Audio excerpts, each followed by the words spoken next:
Assalamualaikum warahmatullahi wabarakatuh. Balik lagi di Republik Ngehe, YouTuber nggak terkenal dan gagal viral, tapi punya pesan moral. Nah, di sini gua udah 2 video ya yang beredar, video gua tentang peristiwa penembakan anggota FPI, dan akhirnya gua dapat WhatsApp pesan kalau gua suruh mereaction, ya kan, kejadian tersebut. Jadi jangan kemana-mana, lihat. Dikonfirmasi Bang Odon, bilang Pangda kabarin Wali Karawang nih kalau bisa deh, udah nih mau muter ya. Aku suka.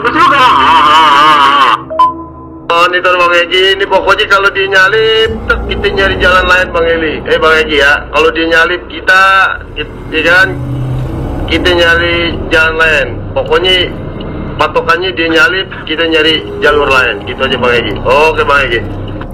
Siap. Nih tapi dia ada berapa mobil komandan yang ngikutin di belakang? Tahu 2 atau 3 dah, belum pasti juga nih. Udah, nih mau ngambil mana? Kiri apa kan? Kiri aja, kiri dah. Susde Mandar, nongkrong aja dulu, berhenti ente di tukang kopi. Nongkrong di pinggir jalan aja. Dia ngikutin gak?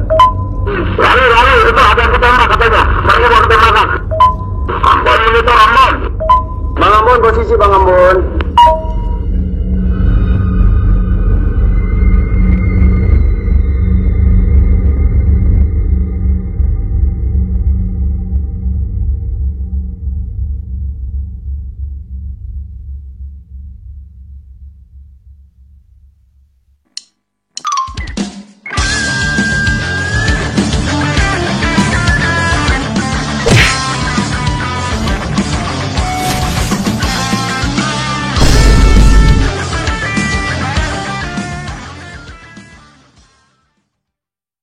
Setelah gue lihat tontonan dari channel-channel lain perihal soal peristiwa 6 orang anggota FPI yang terbunuh ya, ditembak segala macam, dan gue juga ada satu video yang bakal gue jadi referensiin. Itu lu tonton aja nanti ya kan, dan nanti reaksi gua kayak apa, lu bisa tonton terus. Jadi banyak komentar-komentar yang apa segala macam bla bla bla bla bla bla bla bla bla bla ya kan. Akhirnya timbul satu ini bela ini bela ini. Nah, gua nggak bela manapun, gua nggak bela polisi dan gua nggak bela FPI. Yang gua bela adalah pelanggaran HAM, hak asasi manusia. Pertama di depan tadi saya tanyakan juga cuma meninggal 2 kali tembakan. Sumber yang dekat lokasi sini, kamera, ya, dia ada di sini, kejadiannya sekitar di sini, juga cuma 2 kali tembakan. Tidak ada baku tembak. Yang kedua, dia memastikan tidak ada baku tembak karena yang di dalam mobil tidak membalas tembakan. Jadi tidak membawa senjata api, Tentang samurai segala macam, dia tidak berani memastikan bagaimana sungguhnya ada atau tidak, karena dia juga tidak boleh mendekat. Tapi dia menambahkan seperti keterangan sebelumnya bahwa orang-orang sekitar sini yang datang mendekat memang diusir, tidak boleh menjauh. Ada teroris katanya. Laporan lengkap ini dapat dibaca lebih lanjut di Koran Tempo edisi 9 Desember 2020. Keterangan saksi tersebut berbeda dari keterangan. Kalau soal kejanggalan, jelas janggal banget di peristiwa ini ya. Seperti polisinya memakai baju sipil, sedangkan mereka mengaku kepada masyarakat dengan saksi-saksi tersebut bahwa ini lagi nangkep teroris. Kalau nangkep teroris secara otomatis itu ada Densus 88 yang berpakaian khusus. Satu. Terus kedua, ini kenapa sipil ya kan. Terus kedua, kalaupun seandainya FPI ini menembak, berarti ada tembak-tembakan. Nah, ternyata tadi nggak ada tembak-tembakan ya kan, udah dijelasin sama orang yang investigasi langsung ke TKP. Terus ketiga, ketika memang kalau polisi ini diserang, ditembak apa segala macam, mana buktinya?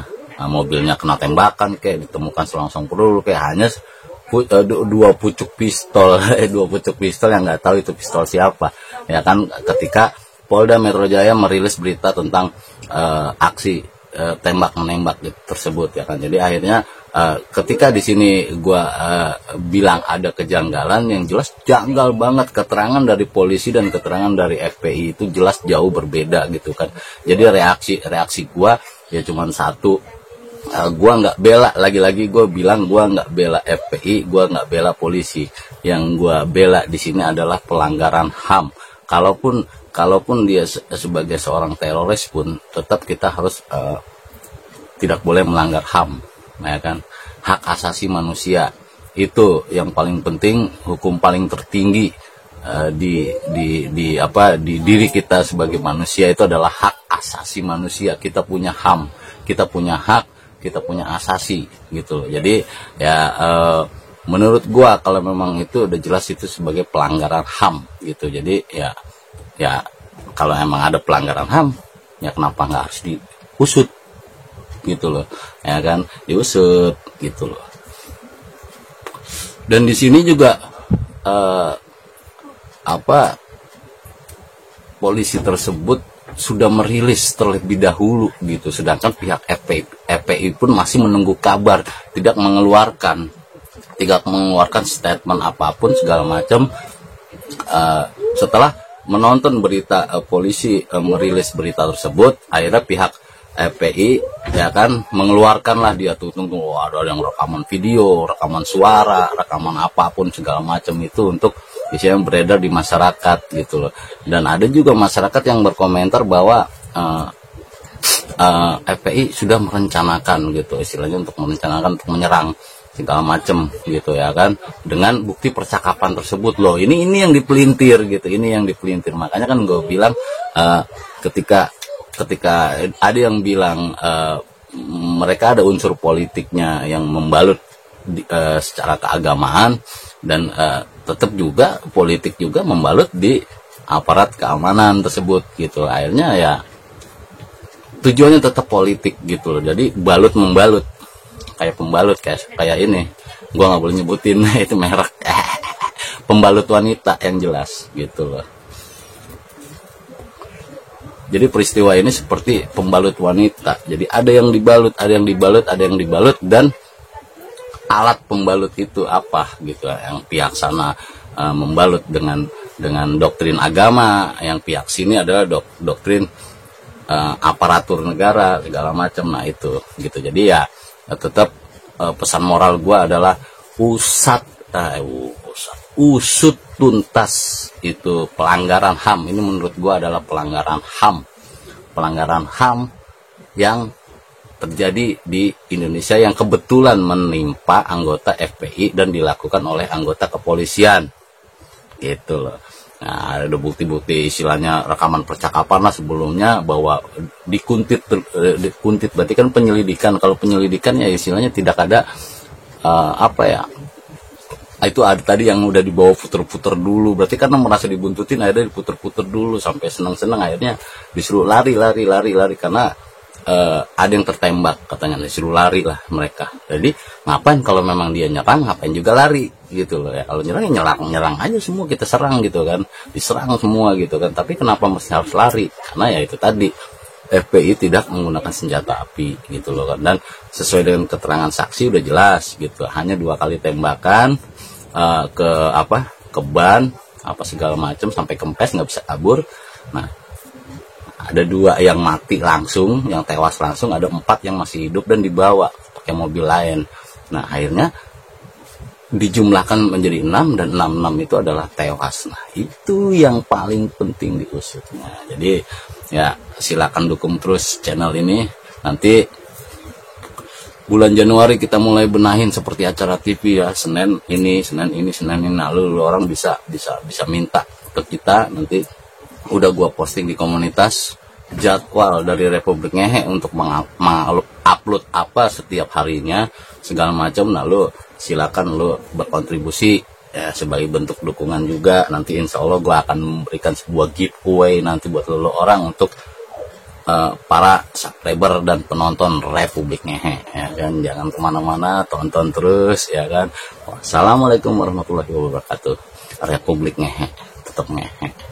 Lo nggak subscribe, lo nggak nonton, lu nggak share, lu nggak komen, lu nggak bagikan, lu nggak ngehe. Saksi X menyaksikan ban mobil tersebut kempis.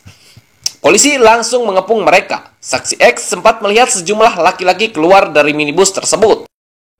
Saya berani bersumpah mereka masih hidup saat itu, ujar saksi tersebut. Ini ada mobil satu dipepet di Palang, maksud dia di Palang. Dan di situ polisi banyak banget. Bahkan kata dia sejak sore jam 6 itu sudah banyak polisi. Saya tanya berapa mobil? Mobilnya 10 mobil lebih, dan 3 diantaranya mobil resmi patroli. Dan itu memang dari sore kata udah banyak polisi. Nah ini kejadiannya, kalau kata dia, kita dia tunjuk jarak, saya perkirakan dari posisi dia duduk dengan kejadian sekitar 8 meter. Jadi kalau polisi mengatakan ada baku tembak-menembak, sekali lagi si saksi mata tadi yang tidak ingin ditampilkan nama apalagi wajahnya mengatakan cuma 2 kali, tidak ada tembak-tembakan. Jadi saudara, begitu ceritanya. Dan dia lihat 2 orang langsung tewas di tempat. Menurut penglihatan dia yang jaraknya sekitar kurang lebih 8 meter. Jadi saya tanya, posisimu di mana? Di situ. Dari duduk kamu dengan peristiwa yang terjadi berapa meter? 10 meter, mobil itu parkir? Oh enggak, sini lagi. Jadi mobil parkir, dia sebut jarak lebih depan lagi, jadi saya perkirakan sekitar 8 meter. Lalu polisi dia sebut langsung menembak ban kiri depan. Langsung nempel, dor, ban kiri depan. Tujuannya supaya mobil tidak kabur. Tak hanya sampai di situ, dia juga menyebut polisi mengeluarkan senjata tajam. Semacam parang, kata dia. Tak banyak yang melihat momen itu. Saksi Y melihat tukang parkir yang sempat mendekati lokasi pun langsung disuruh pergi. Tak lama setelah ribut-ribut, saksi itu menuturkan terdengar suara letusan tembakan. 2 sumber pertama di depan tadi saya tanyakan juga cuma meninggal 2 kali tembakan.